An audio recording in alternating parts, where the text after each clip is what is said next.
11 bizarre old Hollywood stories that are 100% real. The glittering world of old Hollywood seems like a distant dream now, a place of unmatched glamour, larger-than-life stars, and movie magic that transformed entertainment forever. But behind the carefully crafted studio publicity and those immaculate silver screen images lurked a reality far stranger than any script their writers could dream up. The truth about Hollywood's golden age isn't just about secret scandals or hidden love affairs. It's about the genuinely bizarre, sometimes dangerous, and utterly outlandish behavior that was carefully concealed from the adoring public. These weren't just quirky celebrity habits, they were genuinely shocking incidents and behaviors that would be unimaginable in today's entertainment industry. From deadly on-set accidents that were hushed up for decades to the disturbing behind-the-scenes treatment of performers, from macabre home decorating choices to strange personal obsessions that bordered on madness, old Hollywood harbored secrets that even today's most scandalous celebrities would find hard to believe. What makes these stories particularly fascinating isn't just their strangeness, but the fact that they're all completely true. No embellishment needed, no exaggeration required. The reality of old Hollywood was often more bizarre than the fiction it created. Tonight, we pull back the velvet curtain on 11 of the most bizarre, shocking, and utterly true stories from Hollywood's golden age. Tales that the studio publicity departments worked overtime to keep hidden, but which time has finally revealed in all their strange glory. Let's begin with a story about the most famous lion in cinema history, and how he nearly turned his human co-workers into an unexpected meal.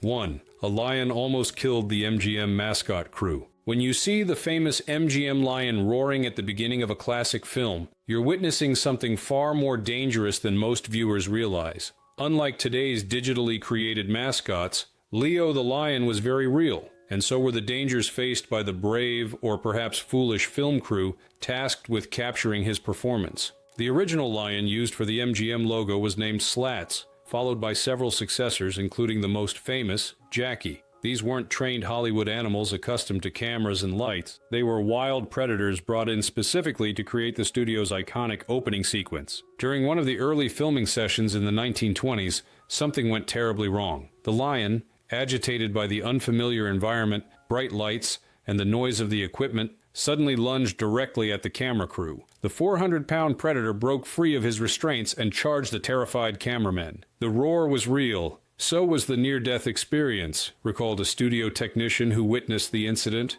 1 minute they were adjusting the camera, the next they were diving behind sandbags while this massive animal tried to turn them into lunch. The quick-thinking crew members managed to save themselves by seeking shelter behind heavy equipment and sandbags that had been placed on set, thankfully not for this specific scenario, but as standard lighting equipment. The lion's trainer eventually regained control of the animal, but not before several minutes of absolute terror. What's particularly shocking about this incident is how completely it was kept from the public. MGM had invested heavily in creating their majestic opening logo, and news that their mascot had nearly devoured their film crew would have transformed their symbol of Hollywood greatness into a punchline overnight. The studio heads ordered absolute silence about what happened, explained a film historian who uncovered documentation of the incident decades later. Everyone involved had to sign agreements never to discuss it. MGM was selling movie magic. The last thing they wanted was the public thinking about real danger every time they saw their logo.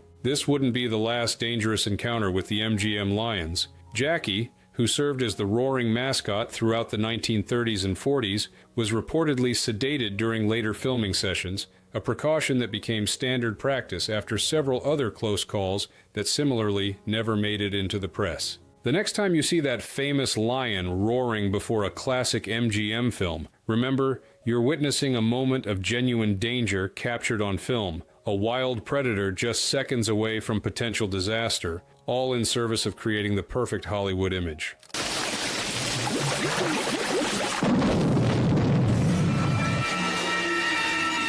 2. A real human skeleton was used in Poltergeist. The 1982 horror classic Poltergeist terrified audiences with its supernatural tale of a family haunted by malevolent spirits. But the film's most disturbing element wasn't created through special effects or makeup, it was entirely real. During the infamous swimming pool scene, actress JoBeth Williams finds herself struggling in a pool filled with skeletons that appear to be movie props. Years after the film's release, Williams revealed a shocking truth. Those weren't plastic replicas or carefully crafted models. They were actual human remains. Hollywood saved a buck by using a corpse, noted a production designer who worked in the industry during this period. It sounds unbelievable today, but using real skeletons was actually cheaper than creating realistic fake ones. Medical supply companies sold them, and prop departments kept them in inventory. This macabre cost-cutting measure wasn't just disturbing, it was kept completely secret from most of the cast and crew. Williams herself didn't learn the truth until after filming had concluded. In interviews years later, she expressed her horror at discovering she had been swimming with actual human remains rather than props. "I would have never agreed to that," Williams stated in a 1988 interview. "There's something deeply disturbing about using someone's remains as a prop without proper respect or acknowledgement. But that was Hollywood then. The end result on screen was all that mattered." What makes this story particularly chilling is that Poltergeist became famous for its supposed curse, a series of tragedies that befell several cast members in the years following its release. Some superstitious film buffs have suggested that the disrespectful use of real human remains may have contributed to this alleged curse. The practice of using real skeletons wasn't unique to Poltergeist. Throughout the 1970s and early 80s, numerous films utilized actual human remains for scenes requiring skeletons, including Dawn of the Dead and several pirate movies. The practice only ended when artificial skeletons finally became more cost-effective and ethical concerns were raised. "Today, this would never happen," explained a modern special effects supervisor. "Beyond the obvious ethical issues, there would be legal complications, insurance problems, and probably protests. But in that era, filmmakers were focused on what looked most realistic on screen, not the moral implications." The next time you watch Poltergeist, remember that the horror you're witnessing isn't entirely fictional. Those skeletons surrounding JoBeth Williams were once actual people, pressed into service as movie props long after their deaths. Easiest girl in town.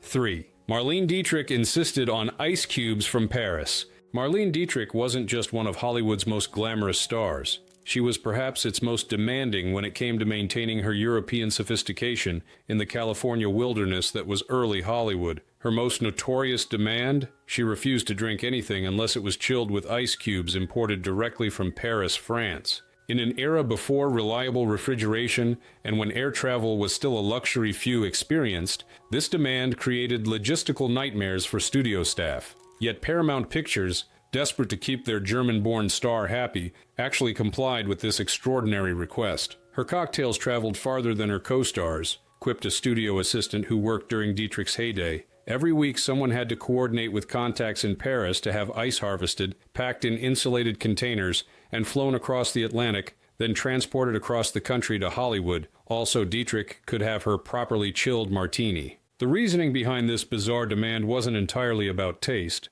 Dietrich claimed that American ice had an unpleasant flavor that ruined her drinks. But those close to the star revealed the real motivation was more about maintaining her European mystique and exercising power over the studio system. "It was a power play, pure and simple," explained a biographer who studied Dietrich's career. She knew it was an absurd request, but she also knew that if the studio would accommodate something this ridiculous, they would never deny her more substantial demands regarding scripts, co-stars, or directors. What makes this story particularly revealing is how it demonstrates the extraordinary lengths studios would go to placate their valuable stars in the contract era. When actors were studio property, signed to exclusive long-term contracts, keeping them happy became a necessary business expense, no matter how bizarre their requests. The ice cube demand wasn't Dietrich's only eccentricity. She also reportedly insisted that all her food be prepared by a French chef, that her dressing rooms be completely redecorated between films,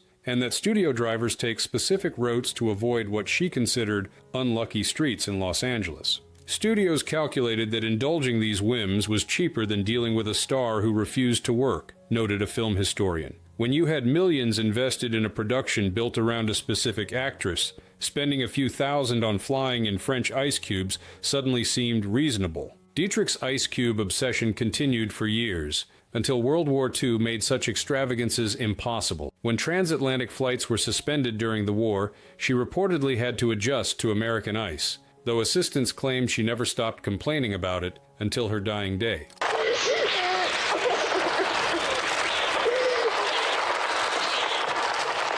4. Alfred Hitchcock gave his actress real birds for a week. Alfred Hitchcock's 1963 horror masterpiece, The Birds, features some of cinema's most terrifying attack sequences, as flocks of birds inexplicably turn against humans in a small coastal town. Star Tippi Hedren, in her first major film role, believed these scenes would be created safely using mechanical birds and special effects. She was catastrophically wrong. For the film's climactic attic attack scene, Hitchcock had promised Hedren that mechanical birds would be used. When she arrived on set that Monday morning, she discovered the horrifying truth. The director had ordered live birds to be thrown at her repeatedly for 5 straight days. He called it directing. She called it abuse, said a crew member who witnessed the filming. They threw ravens, pigeons, and gulls at her for hours on end. The birds were confused and terrified, which made them more aggressive. They pecked at her face, caught in her hair, scratched her with their claws.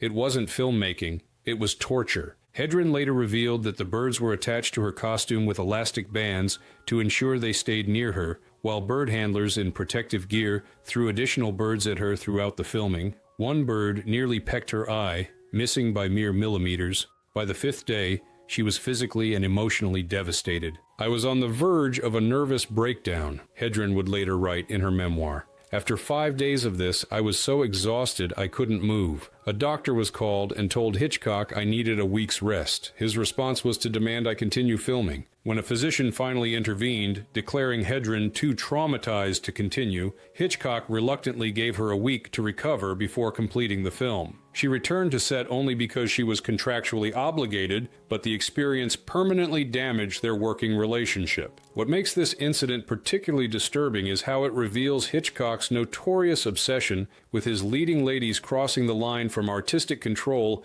into physical abuse. This wasn't just a director pushing an actress for a better performance, it was a calculated infliction of genuine terror and pain. Hitchcock believed he owned his actresses, explained a film historian specializing in the director's work. He didn't just want to film Hedren being attacked by birds, he wanted to film her actually experiencing fear, pain, and exhaustion. The line between directing and sadism completely disappeared. The incident remained largely hidden from the public for years, with studio publicity focusing instead on Hitchcock's genius and Hedren's breakthrough performance. Only decades later did the full truth emerge about the genuine trauma captured on film and marketed as mere entertainment. Hedren's experience was not unique. Other Hitchcock actresses, including Janet Leigh in Psycho, reported similar manipulation and psychological torment, all in service of capturing what Hitchcock considered authentic fear on camera, regardless of the human cost. No, I don't think I will kiss you.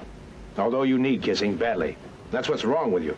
You should be kissed and often, and by someone who knows how. 5. Clark Gable's bad breath almost shut down Gone with the Wind. Clark Gable may have been Hollywood's king and one of its most desired leading men, but his romantic co-stars faced a challenge that audiences never suspected. His breath was reportedly so foul that it made intimate scenes nearly unbearable. The problem stemmed from Gable's dental issues. By his mid-30s, the actor had already lost most of his natural teeth due to poor dental hygiene and a serious gum infection, requiring him to wear dentures. These artificial teeth, combined with his heavy smoking and drinking habits, created what one co-star described as the smell of decay emanating from his mouth. During the filming of Gone with the Wind, this issue reached crisis level when Vivien Leigh, playing Scarlett O'Hara to Gable's Rhett Butler, found herself unable to complete their romantic scenes without physical distress. "He smelled like a corpse. She acted through tears,"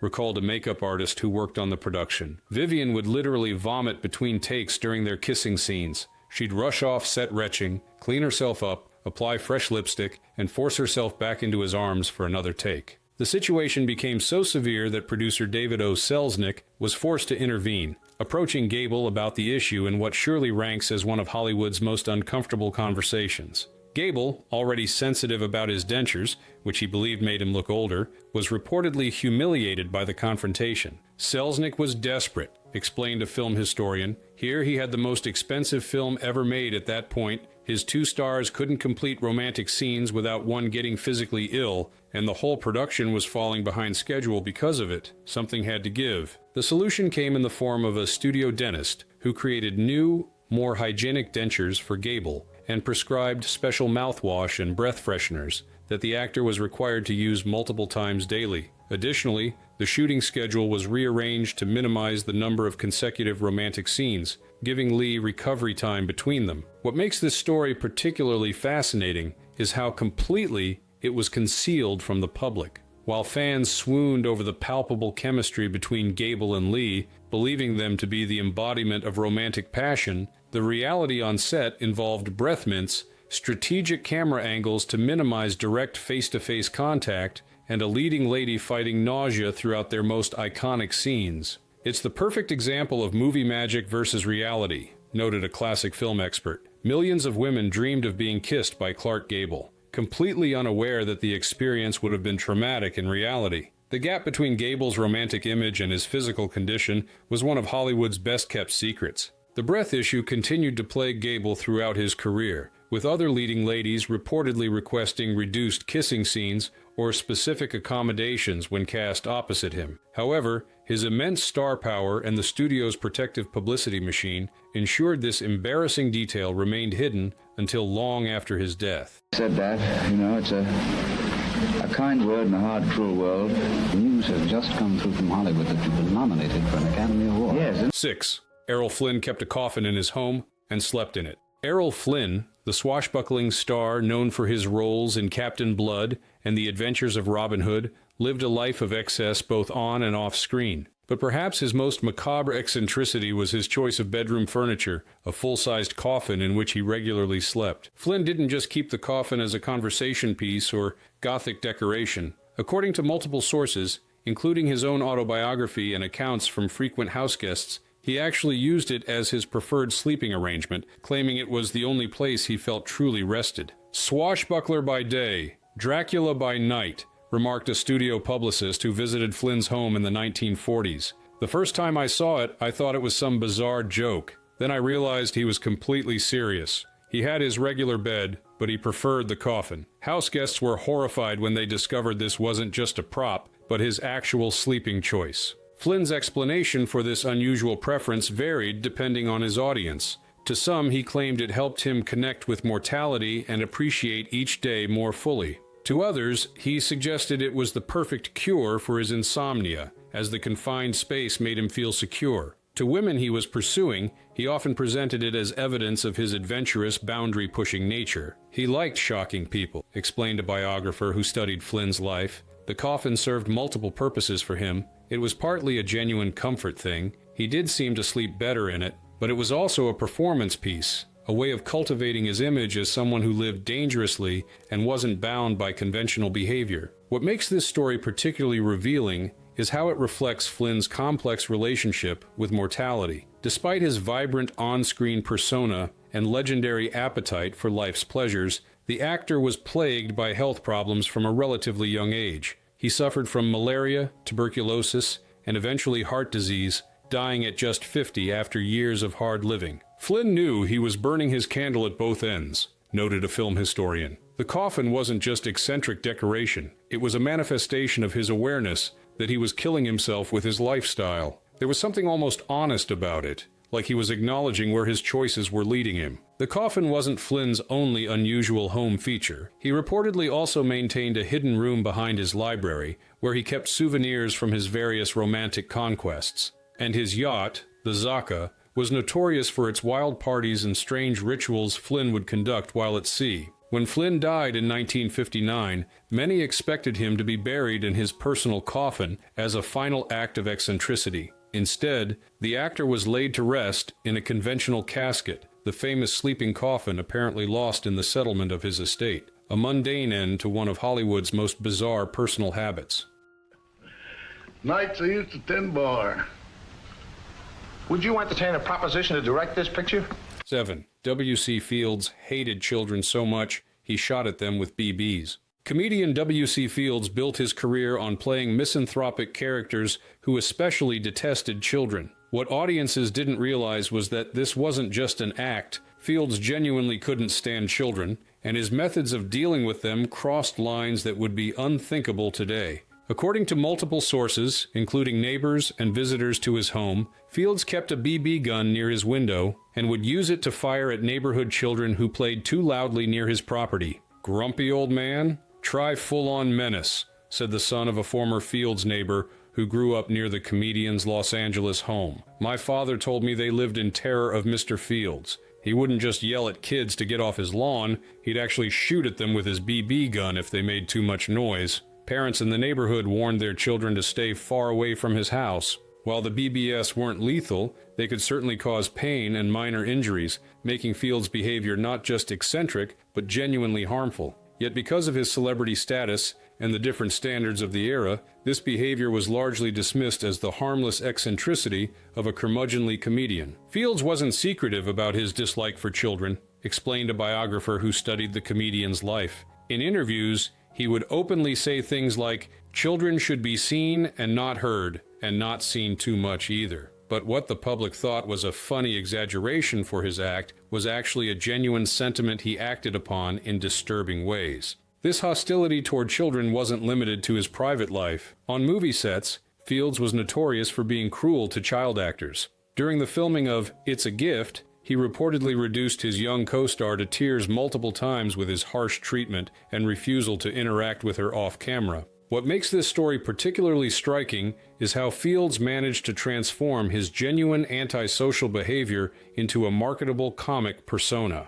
While today, a celebrity firing projectiles at children would face legal consequences and public condemnation, Fields converted his misanthropy into a successful brand. He was honest about who he was, at least, noted a film historian. Unlike many stars who presented wholesome public images while behaving terribly in private, Fields put his nastiness right out front. His famous quote, "Anyone who hates children and dogs can't be all bad," wasn't a joke. It was his actual philosophy. Fields' well-documented alcoholism likely contributed to his behavior. By some accounts, he consumed 2 quarts of hard liquor daily during certain periods of his life, a habit that surely exacerbated his intolerance for noise and disruption, particularly from children. The next time you watch Fields' comedic performances where he's tormented by awful children, remember, you're not watching an actor pretending to dislike kids. You're watching a man who disliked them so intensely, he was willing to shoot at them for the crime of playing too loudly near his home. 8. The Wizard of Oz set was basically a death trap. The Wizard of Oz remains one of cinema's most beloved fantasies,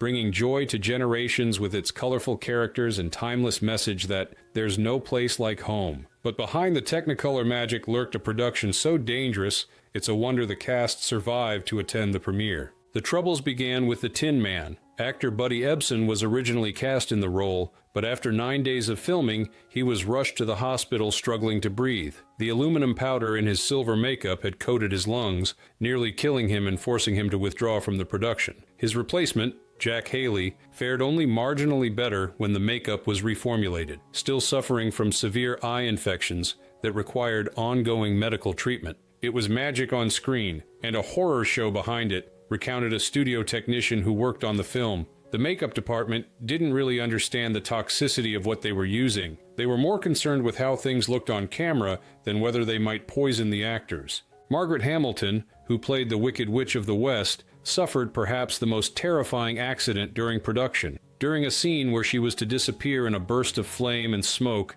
a trapdoor malfunctioned. The copper-based green makeup on her face ignited, causing second-degree burns on her face and third-degree burns on her hand. She required 6 weeks of recovery before returning to the set. "She was literally on fire," said a witness to the accident. "Her makeup was copper-based, which is highly flammable, and when the special effect went wrong, her face caught fire. You could hear her screaming in pain even as they rushed to help her. It's a miracle she didn't lose her eyesight." The flying monkeys faced their own peril. The actors portraying these winged servants were suspended by piano wires that occasionally snapped, sending them plummeting to the hard studio floor. Several performers were injured in falls, with one reportedly breaking both legs when his wire failed during a scene. Even Judy Garland wasn't spared the production's dangers. To maintain her character's youthful appearance, the 16-year-old actress was put on a regimen of diet pills, appetite suppressants, and amphetamines, followed by sleeping pills to counteract the stimulants.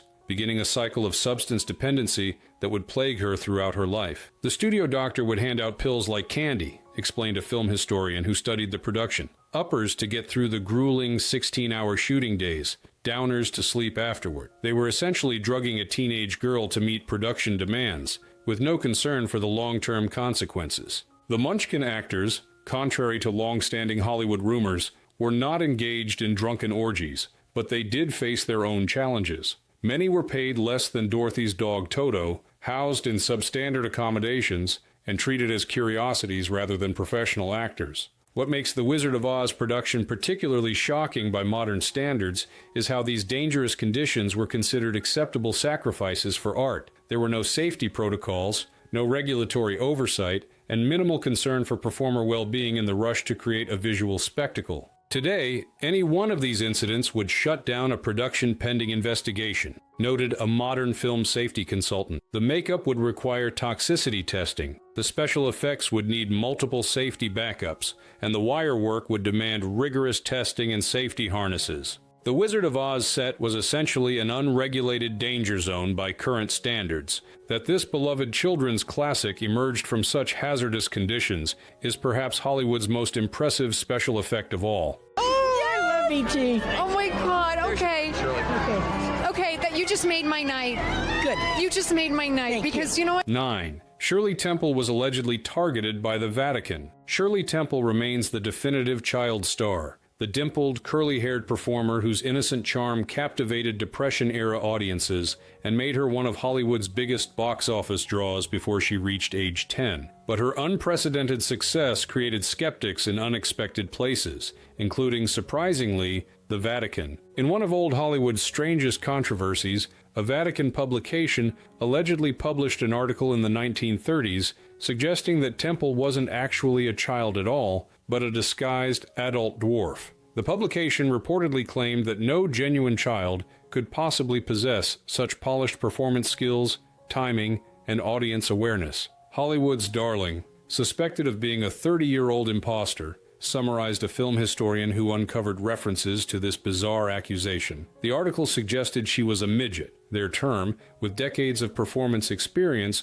who had been disguised as a child to create a more marketable persona. It was essentially accusing 20th Century Fox of perpetrating a massive fraud on the public. The allegations were, of course, completely unfounded. Temple was indisputably a child, born in 1928, with her age verified through birth records and her physical development tracked in public view throughout her career. What the accusations really reflected was disbelief that a child could possess such remarkable talent without some form of trickery involved. The skepticism came from a place of genuine bewilderment, explained a Temple biographer. Her performances were so polished, so technically perfect, that people unfamiliar with the realities of child performers trained from infancy couldn't believe she was genuine. Rather than accept that a child could be that talented, they constructed elaborate conspiracy theories. What makes this story particularly strange is how it highlights the unprecedented nature of Temple's fame. She was so phenomenally successful, earning $1,250 per week as a 4-year-old, equivalent to over $25,000 weekly in today's money, that her very existence challenged people's understanding of childhood, talent, and celebrity. The Vatican wasn't alone in its skepticism. Rumors about Temple being an adult in disguise circulated in various forms throughout her early career, sometimes including bizarre claims that she was actually a 30-year-old woman with a pituitary condition that prevented normal growth. These rumors got so persistent that 20th Century Fox eventually had to take the extraordinary step of publishing Temple's birth certificate and having her examined by doctors who certified she was indeed a child of her stated age, noted the film historian. It's perhaps the only time a major studio had to prove their star wasn't an adult imposter. Temple's mother contributed to the scrutiny by dressing her daughter in clothing that sometimes made her appear younger than her actual age, creating a discrepancy between her appearance and her advanced performance abilities that fueled conspiracies. The incident serves as a fascinating window into the disruptive impact Temple had on entertainment and popular culture, a performer so exceptional that some found it easier to believe in an elaborate hoax than accept that a small child could possess such remarkable talent. Well, it certainly didn't go into this $15 million. Well, I'm just asking you whether you didn't have war contracts in 40. 10. Howard Hughes stored urine in jars for years. Howard Hughes, aviator, film producer, and billionaire, transformed from Hollywood mogul to reclusive eccentric in his later years, developing obsessive-compulsive behaviors that manifested in increasingly bizarre ways. Perhaps none was more disturbing than his practice of storing his own urine in mason jars, which he kept meticulously arranged throughout his living spaces. As Hughes retreated from public life in the 1950s and 60s, his peculiar habits intensified. He began living exclusively in hotel penthouses, often blackening the windows and maintaining minimal human contact. Within these darkened sanctuaries, he established a disturbing collection system for his bodily waste. He had more jars than awards, remarked a former assistant who witnessed Hughes's decline. The billionaire who once dated Hollywood's most beautiful women and produced blockbuster films was living in darkness, surrounded by jars of his own urine. He labeled them by date and insisted they never be removed. Hughes's phobia of germs paradoxically led him to live in increasingly unsanitary conditions. While refusing to touch doorknobs or shake hands for fear of contamination, he simultaneously created a biological hazard in his own living quarters by storing these jars, along with containers of his nail clippings, used tissues, and other biological materials. The contradictions were stunning, explained a biographer who studied Hughes's mental decline. He was terrified of germs from the outside world, but seemingly unbothered by his own waste products. He would use tissue paper to avoid touching objects, but then saved the used tissues in labeled boxes. It was as though he saw his own bodily products as somehow safe compared to external contaminants. What makes Hughes's behavior particularly notable is how it contrasted with his earlier life as a handsome, successful Hollywood figure who dated stars like Katharine Hepburn and Ava Gardner. The man who had once been at the center of the film industry's social scene transformed into someone who couldn't bear human contact. The hoarding of bodily waste wasn't limited to his later years. According to multiple accounts, this behavior began while Hughes was still actively running his business empire, though it intensified dramatically as his mental health deteriorated. Hotel staff would find these jars hidden throughout his suites, said a former hotel manager who oversaw one of Hughes's extended stays. Sometimes in closets, sometimes behind furniture. When they attempted to remove them during cleaning, Hughes would become agitated and threaten to have them fired. Eventually, special protocols were established: clean around the jars, but never touch them. Hughes' behavior exemplified what modern psychiatrists would recognize as severe, untreated obsessive-compulsive disorder, likely combined with other mental health conditions and the effects of injuries sustained in multiple plane crashes. Yet in an era before modern understanding of such disorders, Hughes's eccentricities were often dismissed simply as the bizarre whims of a reclusive billionaire. The tragedy of Hughes's story lies in how his immense wealth enabled his deterioration rather than his recovery. With unlimited resources and staff who followed his instructions without question, there were no practical limitations on how far his compulsions could progress, leading to living conditions that would have been intervened upon in almost any other context. Yeah?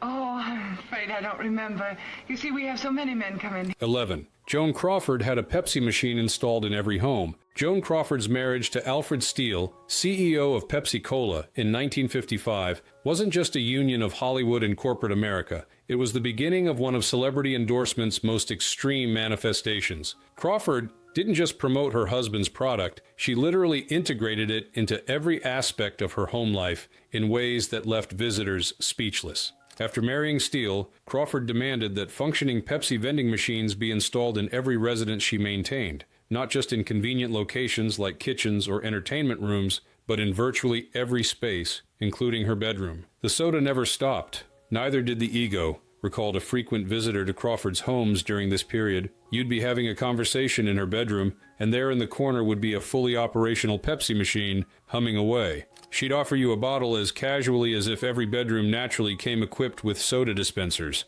What made Crawford's Pepsi obsession particularly notable wasn't just the unusual home decor, but her insistence that guests partake. Visitors reported that declining a Pepsi when offered was considered a personal affront, with Crawford known to become visibly agitated if someone requested water, or worse, a competitor's beverage. She took it as a direct insult if you didn't want Pepsi, explained a former Hollywood colleague who visited Crawford's home multiple times. It wasn't just a drink to her, it was an extension of her identity, her marriage, her brand. Refusing Pepsi was, in her mind, rejecting her. After Steele's death in 1959, Crawford's dedication to Pepsi intensified rather than diminished. She secured herself a position on Pepsi's board of directors and became a brand ambassador, ensuring that her connection to the company outlived her marriage. The in-home vending machines remained, now serving as shrines to both her late husband and her corporate allegiance. It was bizarre but also somewhat touching, noted a biographer who studied Crawford's later life. The Pepsi machines were partly about maintaining her connection to Steele after his death, but they were also about power and control, creating an environment where her preferred beverage was the only option available to anyone in her space. Crawford's Pepsi devotion extended beyond her homes to her public appearances. She reportedly traveled with cases of the soda and would refuse to be photographed with any other beverage. At restaurants, she would bring her own Pepsi, rather than accept whatever cola the establishment served. What makes this story particularly revealing is how it highlights the intersection of Crawford's personal and professional identities.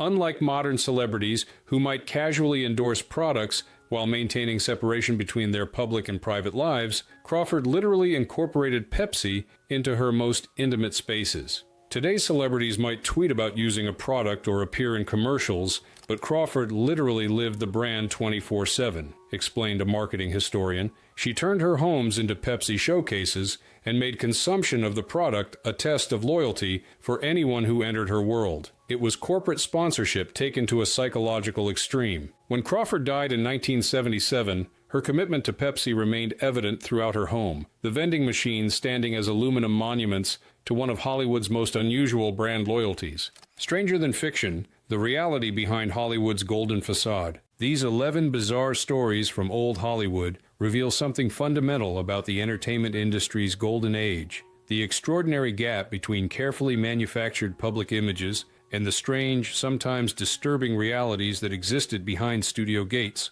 What makes these tales particularly fascinating isn't just their bizarre nature, but how successfully they were concealed from the adoring public for decades. In an era before social media, smartphone cameras, and tabloid culture, studios maintained nearly absolute control over their stars' public personas. Professional publicists crafted narratives that bore little resemblance to reality, while compliant entertainment journalists rarely challenged the official versions they were fed. The result was a carefully maintained fantasy world that audiences eagerly embraced. What's perhaps most revealing about these stories is how they demonstrate that celebrity eccentricity isn't a modern phenomenon. Today's social media often presents unusual celebrity behavior as something new, a product of our current fame culture. Yet Howard Hughes storing his urine in jars, Errol Flynn sleeping in a coffin, and Marlene Dietrich demanding ice from Paris reveal that bizarre behavior has always accompanied fame and fortune. The only difference is how well it could be hidden. These stories also highlight the genuine dangers that lurked behind Hollywood's magical productions.